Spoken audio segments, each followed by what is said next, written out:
जिस भूमि पे हम बैठे हैं उसी भूमि के नीचे पानी का निर्मल स्रोत बह रहा है, लेकिन हमें वह तब तक प्राप्त नहीं होगा जब तक हम उस भूमि के ऊपरी सतह के कंकड़ पत्थरों को दूर नहीं करेंगे। कंकड़ पत्थरों को दूर किया और बस नीचे पानी का स्रोत प्राप्त हो गया। बस यही नियम, यही विधि आत्मा के मोक्ष की है। मोक्ष प्राप्त करने के लिए किसी तीर्थ पे जाने की जरूरत नहीं है, किसी मंदिर और मस्जिद में जाने की जरूरत नहीं है। मोक्ष प्राप्ति के लिए कहीं दौड़ लगाने की जरूरत नहीं है। जब हमें अपनी आत्मा में ही मोक्ष है, बस आत्मा के अंदर बैठे हुए मिथ्यात्व, कसाय, असंयम आदि के कंकड़ पत्थर जो हैं उनको हम दूर करेंगे, राग द्वेष को दूर करेंगे, तो कर्मों से रहित मेरी निर्मल आत्मा प्रकट हो जाएगी। भव्यात्माओं, पत्थर के अंदर प्रतिमा छिपी हुई है, पाषाण के अंदर पारसनाथ छिपे हुए हैं। आवश्यकता है अनावश्यक पाषाण को दूर करने की, और बस एक कुशल शिल्पी की जरूरत है, और वह कुशल शिल्पी आकर के अनावश्यक पत्थर को छेनी हथौड़े के माध्यम से दूर करे और उसी पत्थर के अंदर प्रतिमा प्रकट होना है। प्रतिमा बनाने के लिए बाहर से कुछ लाना नहीं है, कुछ संग्रह नहीं करना है, बल्कि अनावश्यक को दूर करना है, प्रतिमा प्रकट हो जाएगी। वह शिल्पी कौन है? वह शिल्पी कोई और नहीं, हम स्वयं ही शिल्पी हैं। गुरु हमें शिल्प कला सिखाता है।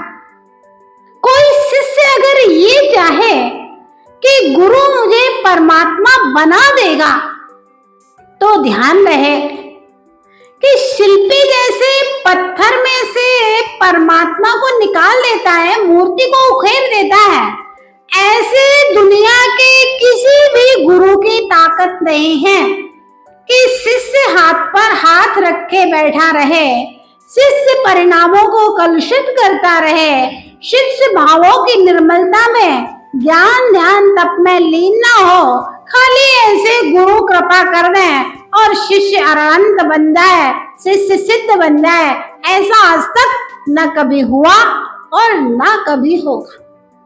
हाँ, जैसे एक विद्यार्थी शिल्पी के पास बैठ करके शिल्प कला सीखता है और फिर वह भी छेनी हथौड़ा लेकर के पाषाण में से अनावश्यक पाषाण को दूर करता है, ऐसे ही हम गुरु के चरणों में बैठ करके बड़ी श्रद्धा के साथ में, क्योंकि बिना गुरु के हम शिल्प कला नहीं सीख सकते हैं, क्योंकि कला सीखने के लिए किसी ना किसी गुरु की आवश्यकता होती है, चाहे वह मिट्टी का द्रोणाचार्य ही क्यों ना हो। हम अपनी श्रद्धा से और हम अपनी लगन से, हम अपनी भक्ति से, परिणामों की विशुद्धि से, हम अपने अभ्यास से कला सीखते हैं। वह एकलव्य मिट्टी के द्रोणाचार्य के सामने अभ्यास करते करते, गुरु की पूजा करते करते ऐसे कर्मों का क्षयोपशम प्राप्त करके धनुर्विद्या की कला सीख गया था। शब्द वेदी विद्या जो अर्जुन को सिखाई थी द्रोणाचार्य ने, वह शब्द वेदी विद्या मात्र मिट्टी के द्रोणाचार्य की पूजा करके, उनके सामने अभ्यास करके एकलव्य सीख गया था।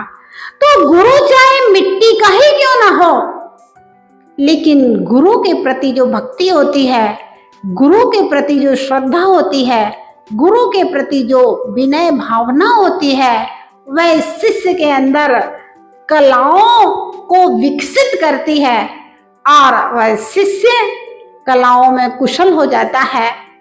तो मुझे एक ऐसे गुरु की आवश्यकता है जो मुझे शिल्प कला सिखाए।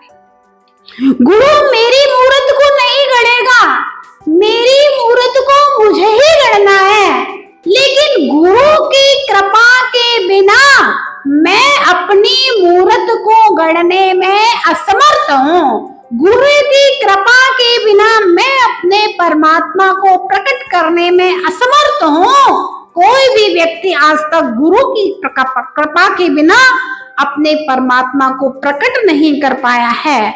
तो गुरु वह व्यक्ति हैं जो हमें शिल्प कला सिखाते हैं, ज्ञान ध्यान तप की कला सिखाते हैं, और शिष्य उस ज्ञान ध्यान तप की कला को सीख करके स्वयं शिल्पी बन करके अनावश्यक पाषाण जो कि आत्मा के भावों में भरे हुए हैं, राग के पाषाण, द्वेष के पाषाण, काम वासनाओं के पाषाण, अहंकार के पाषाण, छल कपट मायाचारी के पाषाण, लोभ के पाषाण, मिथ्या मान्यताओं के पाषाण, उन संपूर्ण पाषाणों को अलग करके शुद्ध वीतराग भावों को प्रकट मुझे स्वयं करना है। गुरु मेरे अंदर वीतराग भाव प्रकट नहीं करेंगे, लेकिन गुरु मुझे वीतराग भाव प्रकट करने की कला सिखाते हैं, और मेरे अंदर स्वयं का भगवान। ध्यान रहे, जैन दर्शन एक ऐसा दर्शन है जो कहता है कि मैं परमात्मा का अंश नहीं हूं। दुनिया के लोग कहते हैं कि मैं परमात्मा का अंश हूं, लेकिन जैन संप्रदाय, जैन दर्शन नहीं कहता कि मैं परमात्मा का अंश हूं। जैन दर्शन कहता है मैं स्वयं संपूर्ण परमात्मा।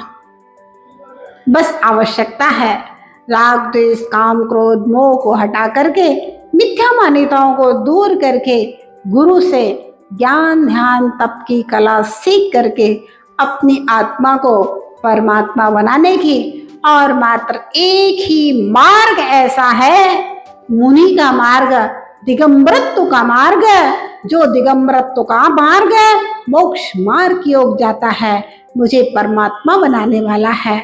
तो भव्यात्माओं, धन की जरूरत नहीं, संपत्ति की जरूरत नहीं, बहुत सारे ज्ञान के भंडार की भी आवश्यकता नहीं, बस श्रद्धा की आवश्यकता है और एक अच्छे गुरु के प्रति समर्पण की आवश्यकता है, जो हमें शिल्प कला सिखा दें।